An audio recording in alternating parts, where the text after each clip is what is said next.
Bonjour à toutes et à tous. Voilà, bienvenue à ce briefing 176. Alors, j'ai l'impression d'être un peu tout seul dans cette grande salle, mais tout simplement, Pavel est entre deux avions, Igor est en train de parler à un colloque important, mais heureusement, nous avons Arnaud qui se sacrifie, sacrifie son temps en France pour venir nous porter la bonne parole, nous expliquer un peu tout ce qui se passe et qui va donc être aujourd'hui notre seul intervenant, mais quelle qualité comme toujours. Donc, encore une fois, nous avons notre assemblée générale demain, c'est pour ça que nous avons décalé aujourd'hui notre briefing, mais bien entendu, dès la semaine prochaine, nous reprendrons à partir du jeudi.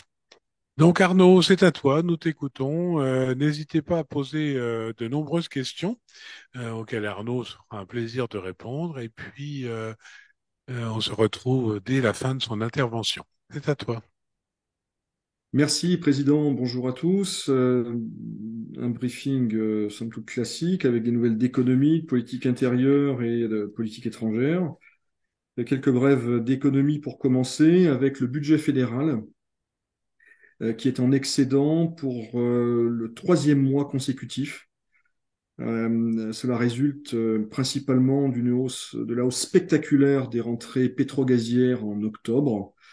1600 milliards de roubles, c'est-à-dire près de 160 milliards d'euros de recettes liées au pétrole et au gaz pour le seul mois d'octobre, de sorte que fin octobre, le déficit du budget fédéral s'établissait depuis le début de l'année à 1%, alors que le ministère des Finances table sur 2% sur l'ensemble de 2023.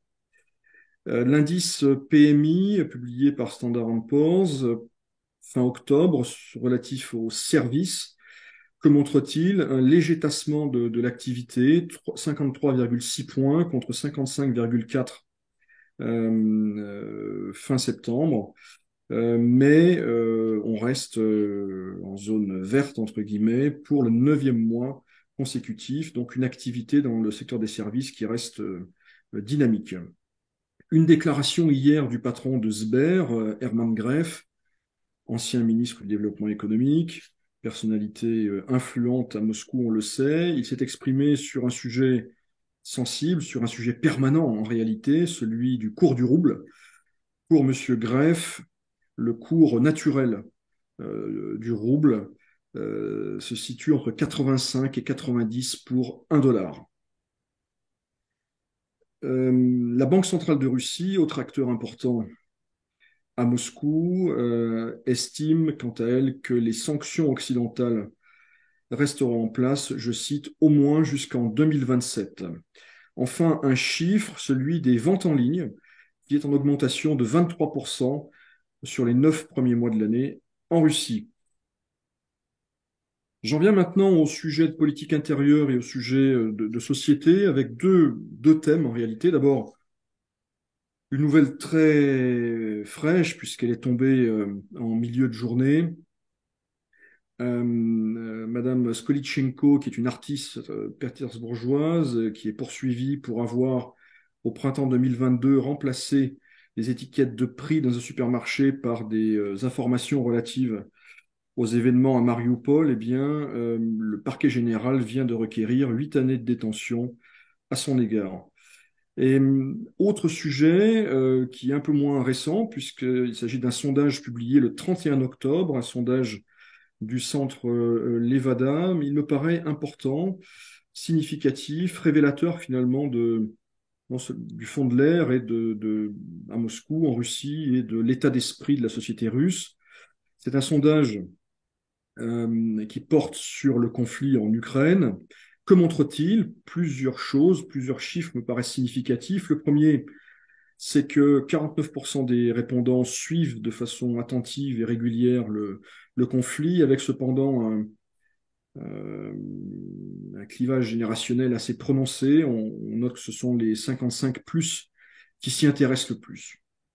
Deuxième chiffre à retenir selon moi, 76% des Russes soutiennent l'action des forces armées en Ukraine. C'est un chiffre médian, moyen. Il était monté jusqu'à 80% au tout début des événements en Ukraine, en mars 2022. Il était descendu récemment à 70% en août 2023. Donc il n'y a pas de fléchissement ni de bond. On reste dans des niveaux assez stables. Mais le plus significatif, selon moi, c'est l'attitude à l'égard de possibles discussions de paix et de possibles choix de Vladimir Poutine. 56% des Russes sont plutôt en faveur de discussions de paix contre 37 qui sont pour la poursuite des opérations militaires. Alors avec des nuances, hein, dans les 56% en faveur de discussions de paix, il y a 32% qui sont plutôt en faveur, donc c'est un soutien moins ferme, mais 24% qui sont fermement, sans condition, en faveur de telles discussions. Autre chiffre significatif et qui révèle l'ambivalence finalement de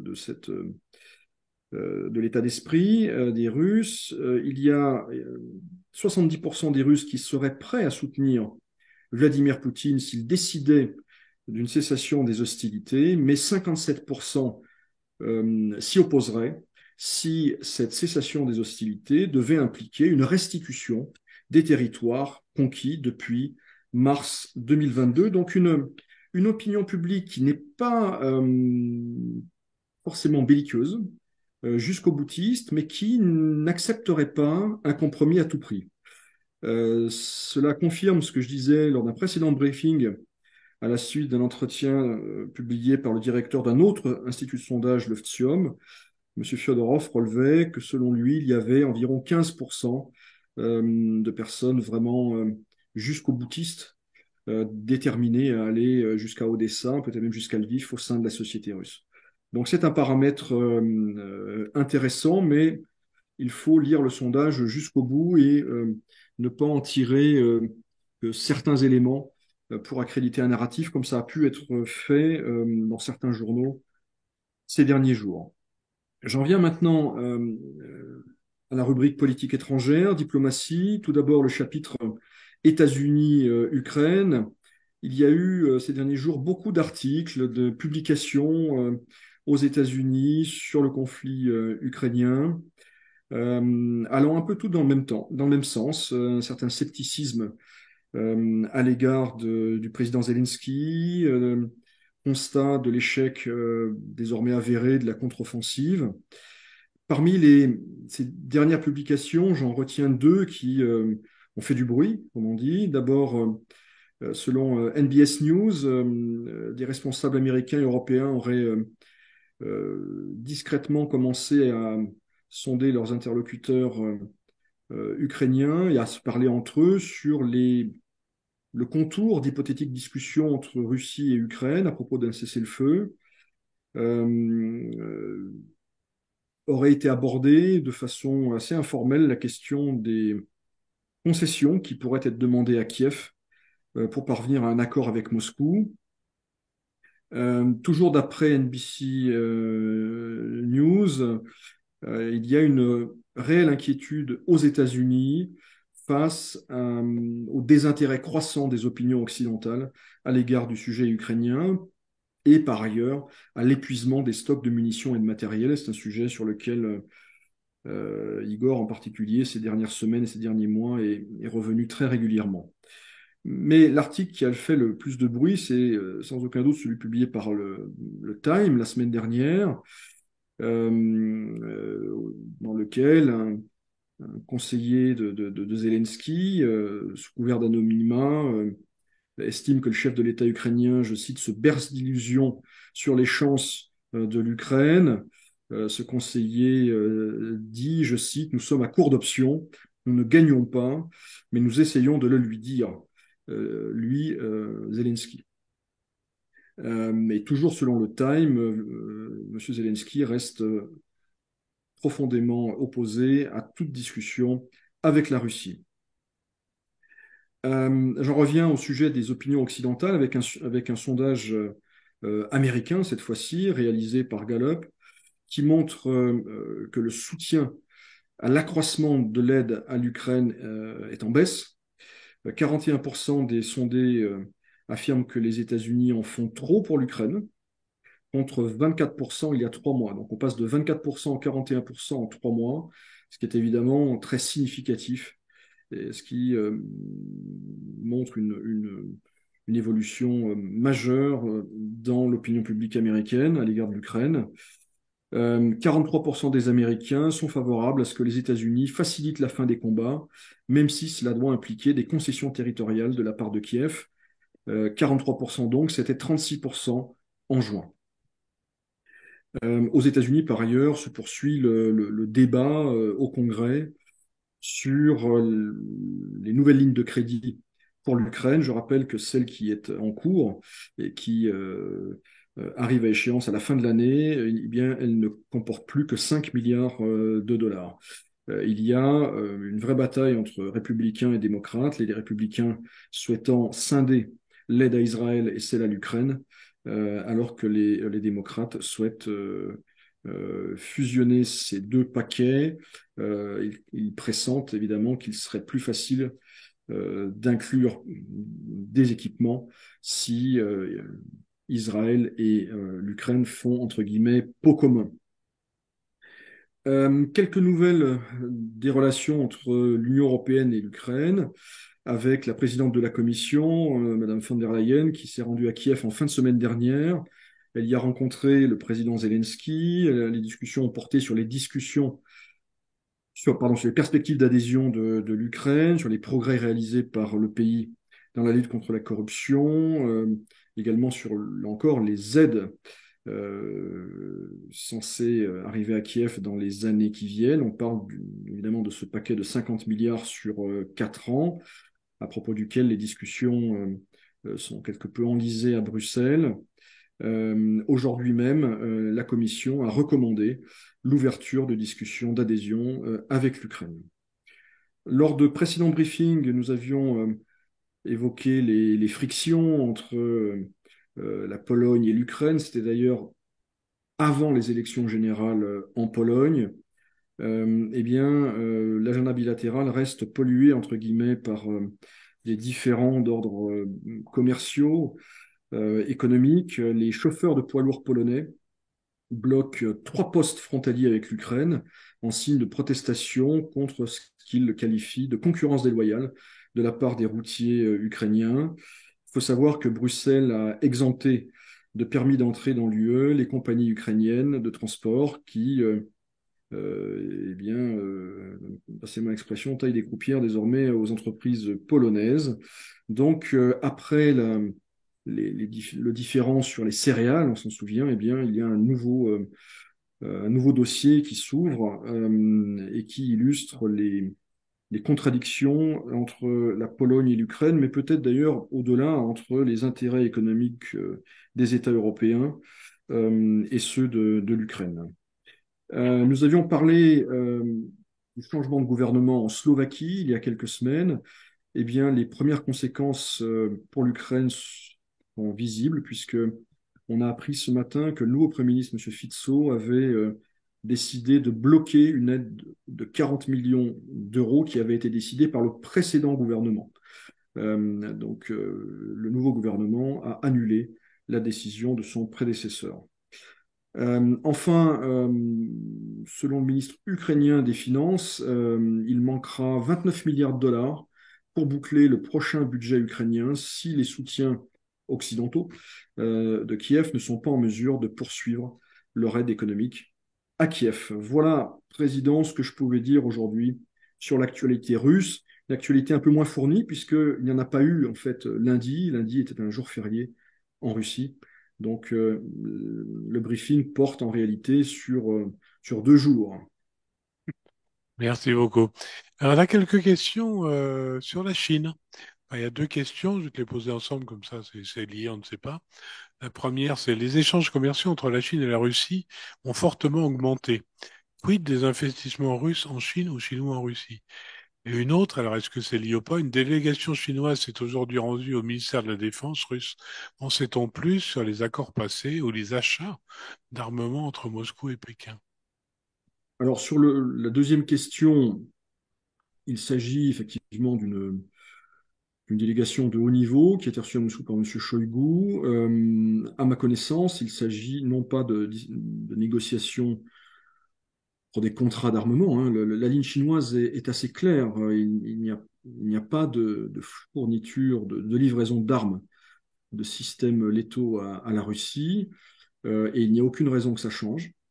En revanche, plusieurs articles bien informés sont sortis ces derniers mois, notamment aux États-Unis, montrant que la Chine, en tout cas des entreprises privées chinoises, parfois pas très connues, ont livré notamment des puces électroniques, et, enfin des équipements tels que des casques, des gilets pare-balles, qui sont très utiles et qui faisaient défaut en partie à l'armée russe.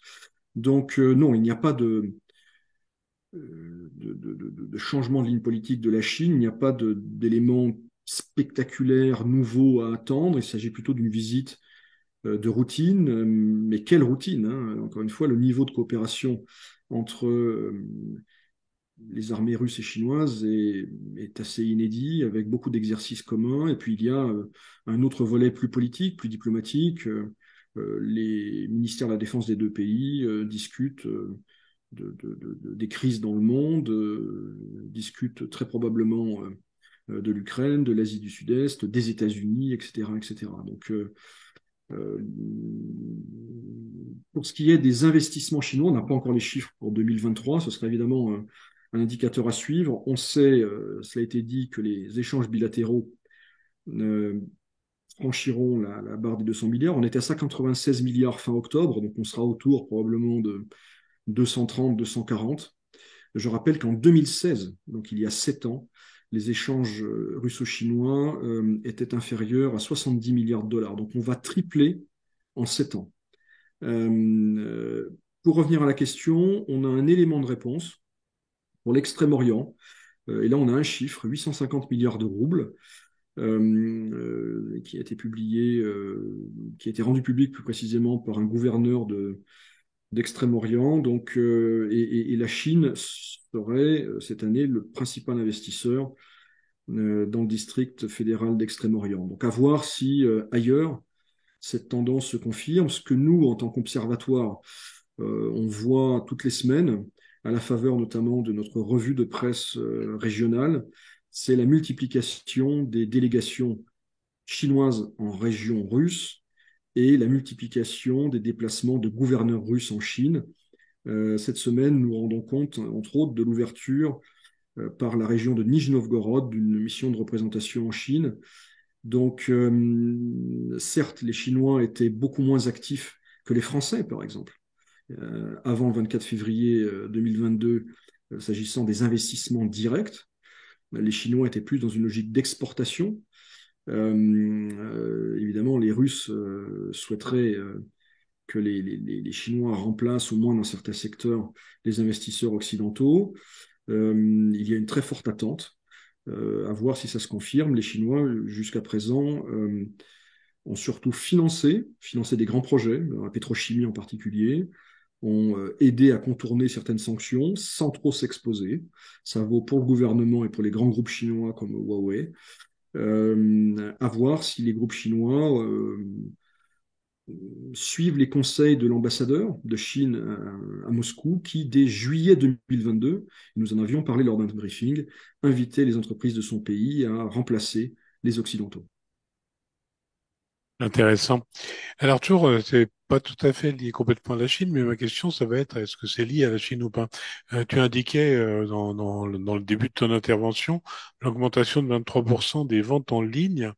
Est-ce que ces ventes en ligne concernent un marché intérieur ou est-ce que c'est y compris les ventes internationales, donc avec la Chine de type Alibaba et autres, qui avaient beaucoup de succès ici? À ma connaissance, on parle vraiment du marché intérieur. Donc je revérifierai pour la prochaine fois, mais il n'est pas question d'importation. Au demeurant, on sait que les autorités russes cherchent à limiter le montant autorisé pour les achats en ligne à l'étranger.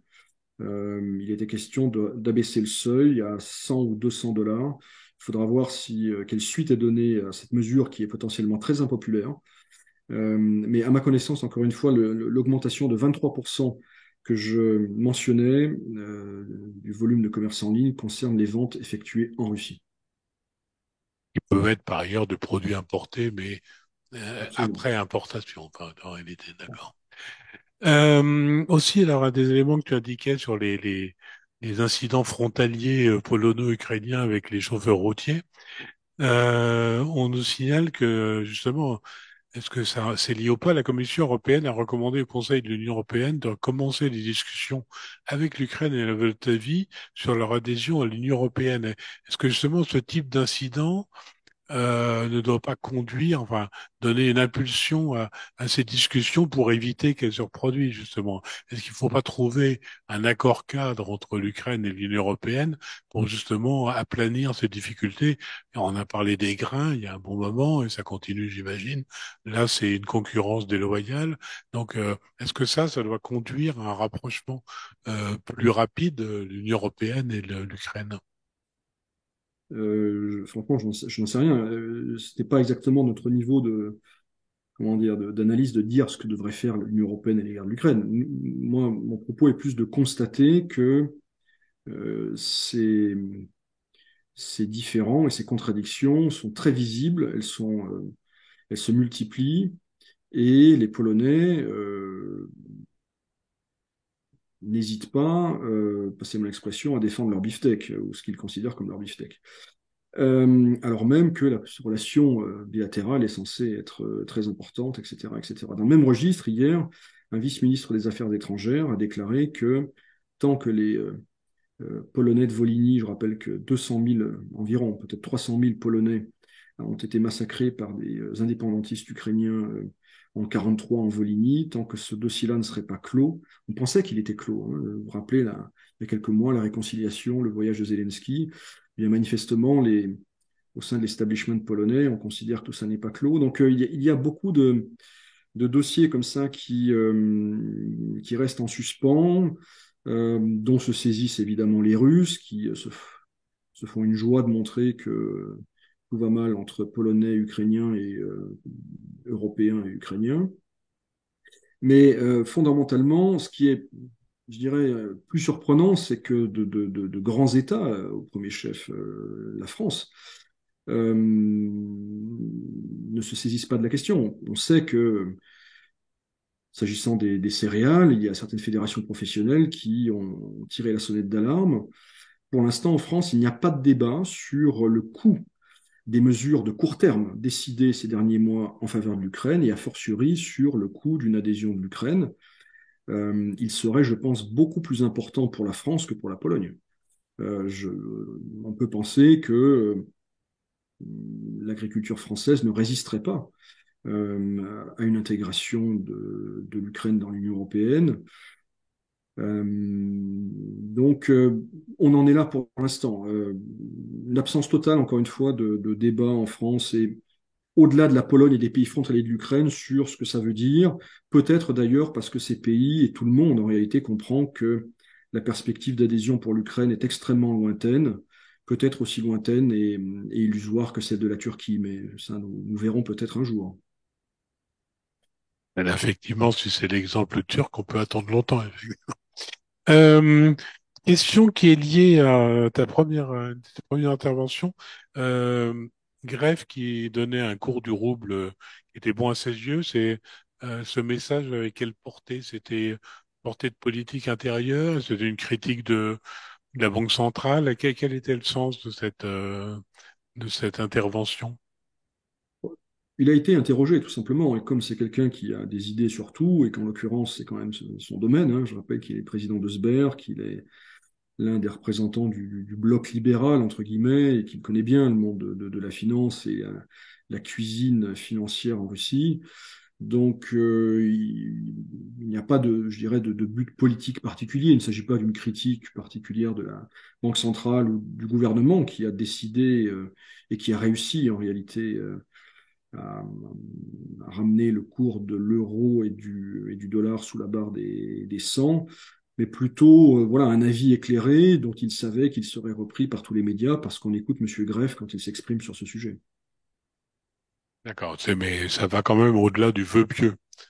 Oui, absolument. Oui, absolument. Ouais. C'est aussi un avis que vont écouter les acteurs du marché, comme on dit. Voilà, ça leur donne une idée de ce qui est vraisemblable. Après, le cours du rouble, c'est un peu comme le cours du pétrole, hein. Il ne faut surtout pas s'engager et faire de pronostics, même à très court terme, parce qu'on est toujours surpris et souvent pris en défaut. D'accord. Alors, une dernière question qui est liée euh, au sondage dont tu parlais sur les Russes et leur vision de la guerre et lesquels souhaitaient. Donc, visiblement, on a ces 15% de va-t-en guerre. Ensuite, une portion euh, plus, plus importante qui souhaiterait soit des discussions, mais sans laisser les territoires. Est-ce qu'il y a un parti de la paix, je dirais, en Russie qui ose s'exprimer et qui serait favorable à la restitution des territoires, retour aux frontières de 91 où c'est tellement minoritaire et surtout inaudible? C'est à la fois marginal, inaudible et sévèrement réprimé par les autorités, il faut le dire. Mais il suffit de se souvenir ce qu'on a appelé le printemps russe en 2014, hein, et des taux d'approbation de Vladimir Poutine proches de 90% pour comprendre que s'agissant de la Crimée, par exemple, euh, une restitution est envisagée, oui, peut-être par 5 à 10% de la population, et encore.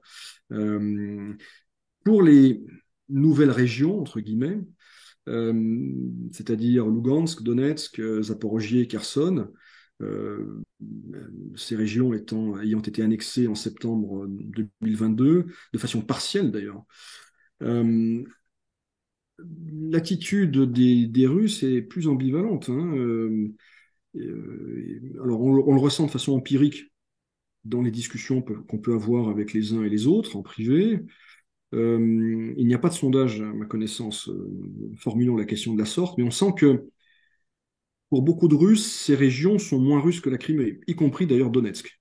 Ce qui ne veut pas dire, encore une fois, que après ce qui s'est passé, les Russes, dans leur immense majorité, soient prêts à des concessions. Donc, pour répondre à ta question, il n'y a pas de parti de la paix en Russie.